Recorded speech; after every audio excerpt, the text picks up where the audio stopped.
दोस्तों, स्वागत है एग्जाम ब्रदर्स में। तो कैसे हैं आप लोग?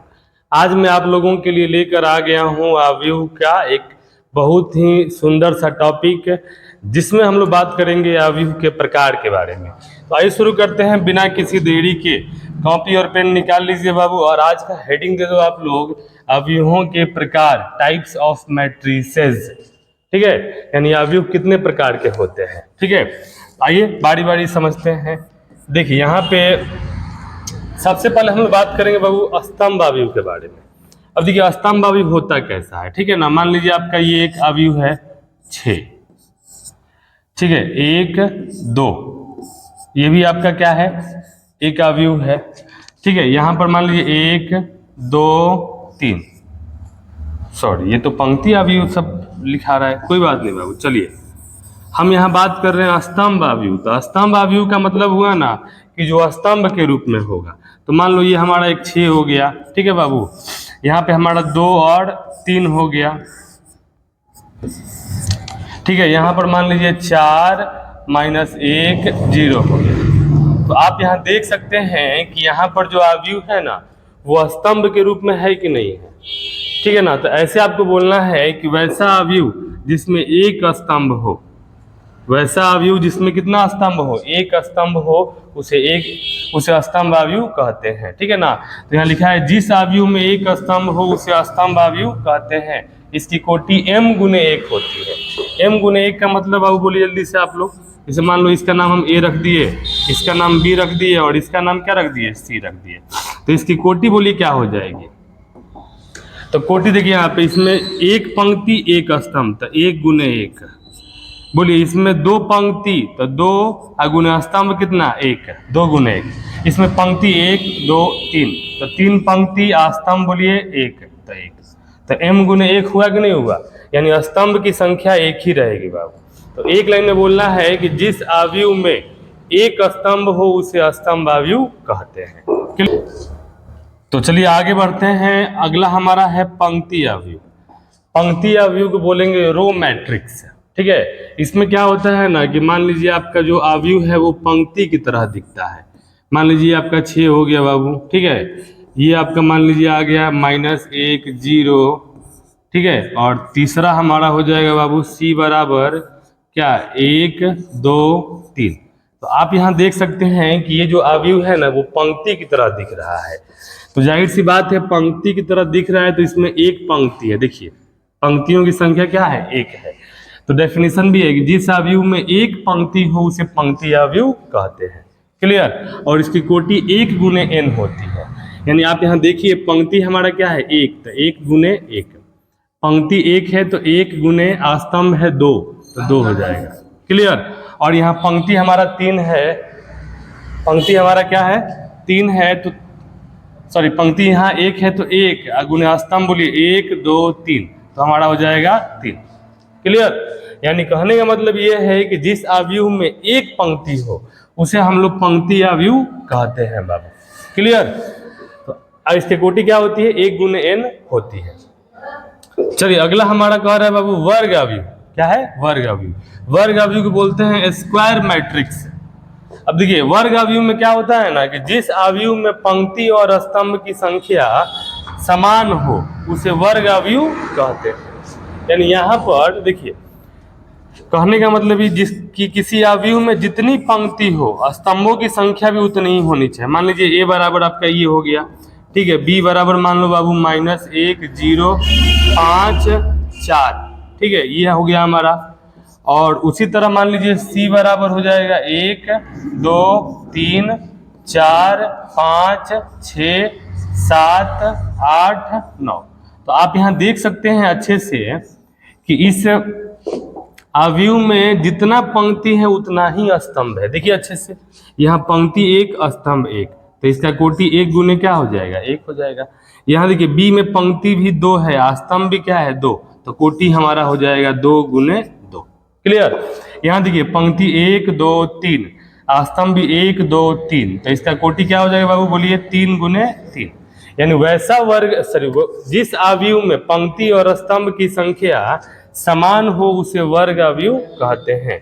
और इसकी जो कोटि होती है ना बाबू, आपको याद रखना है कि इसकी कोटि हमेशा इसकी कोटि m गुने m गुने m, ठीक है ना, या n गुने n की होती है, n गुने n के रूप की होती है, के रूप की होती है। क्लियर? यानी जो पंक्ति की संख्या वही स्तंभों की संख्या। क्लियर है बाबू?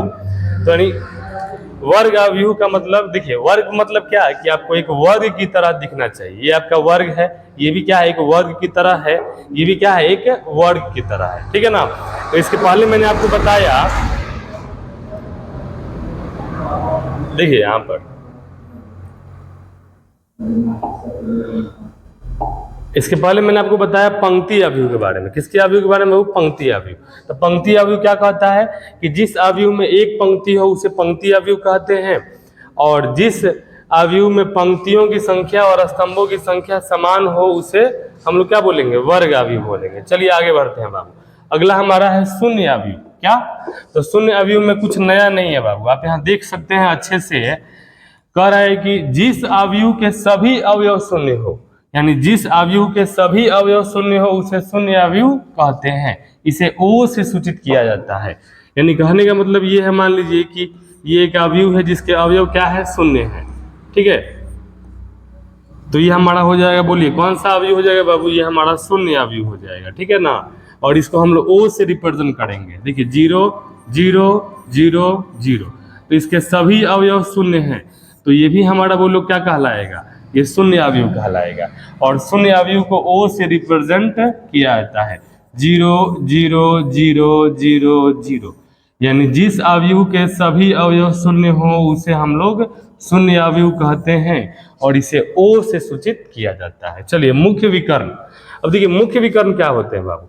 तो मुख्य विकर्ण जो होते हैं ना, बस केवल विकर्ण वर्ग अवयव में होते हैं। जैसे मान लीजिए ये 3 हो गया, 5 हो गया, 6 हो गया, 7 हो गया, ठीक है। तो इसके मुख्य विकर्ण के जो अवयव होंगे ना बाबू, ये आपके हो जाएंगे 3 7। मुख्य विकर्ण के अवयव 3 7।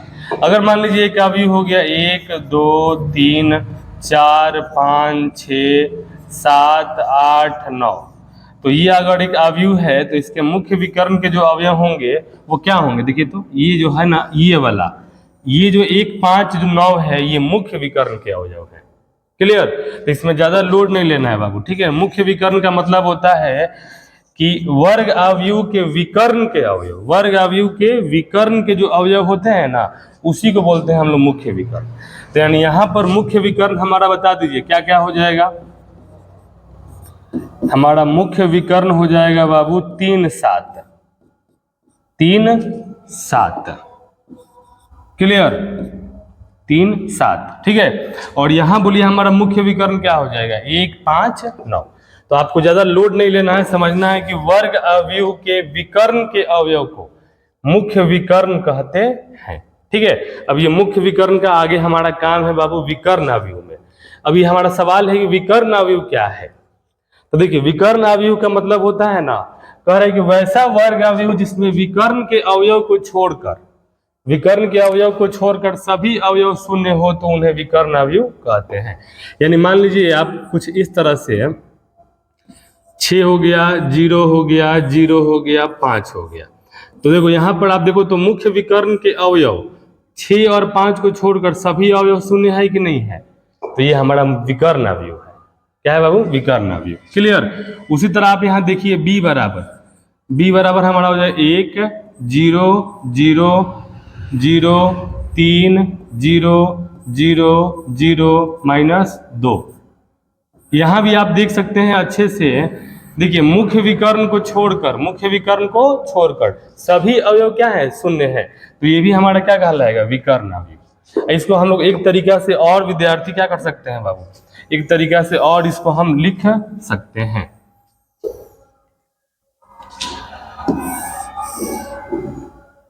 ठीक है, देखिए आप अच्छे से इसको एक तरीका से और लिख सकते हैं। हम इसको ऐसे भी लिख सकते हैं बाबू कि विकर्ण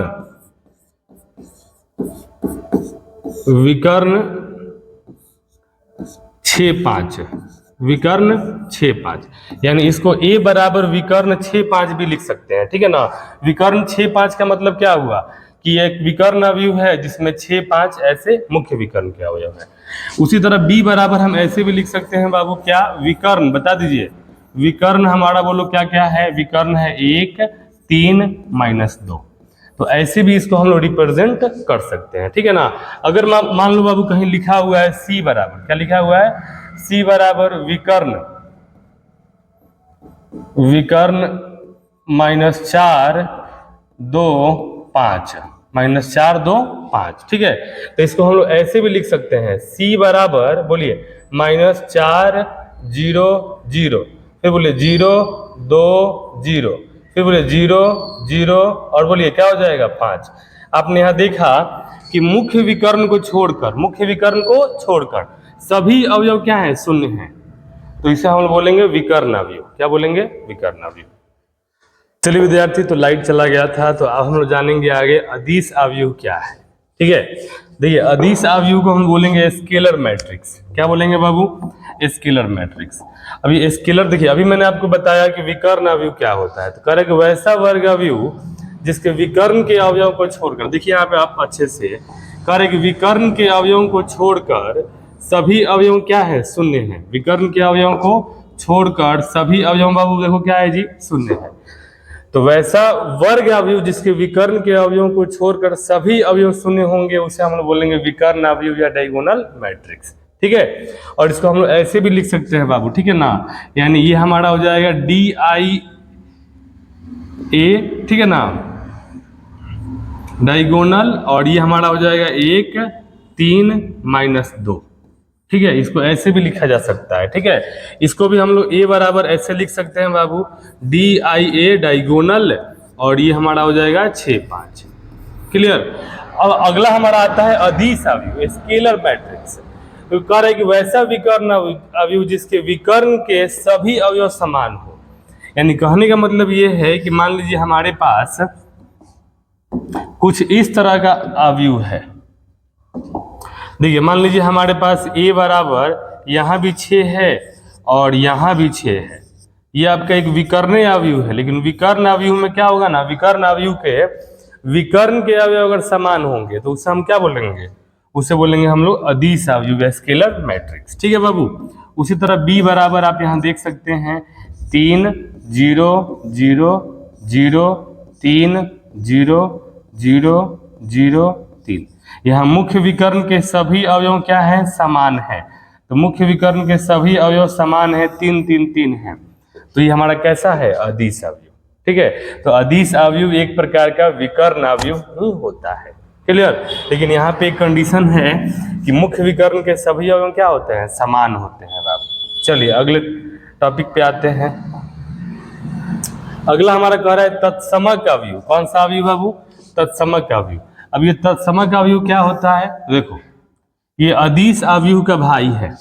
किसका भाई है भाई, अदिश अवयव का। कह रहे तत्समक अवयव आइडेंटिटी मैट्रिक्स, वैसा विकर्ण अवयव जिसके विकर्ण के सभी अवयव एक हो। यानी विकर्ण के सभी अवयव क्या हो, एक हो, उसे तत्समक या इकाई अवयव कहते हैं। इसे I से सूचित किया जाता है। लेकिन वही ध्यान दीजिए, अगर n कोटि का इकाई अवयव होगा, n कोटि का इकाई अवयव या तत्समक अवयव, उसको हम लोग IN से रिप्रेजेंट करते हैं।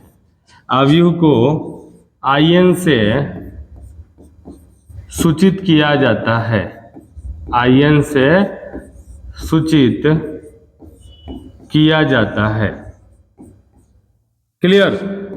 यानी आपको थोड़ा सा यहाँ ध्यान रखना पड़ेगा बाबू, क्लियर।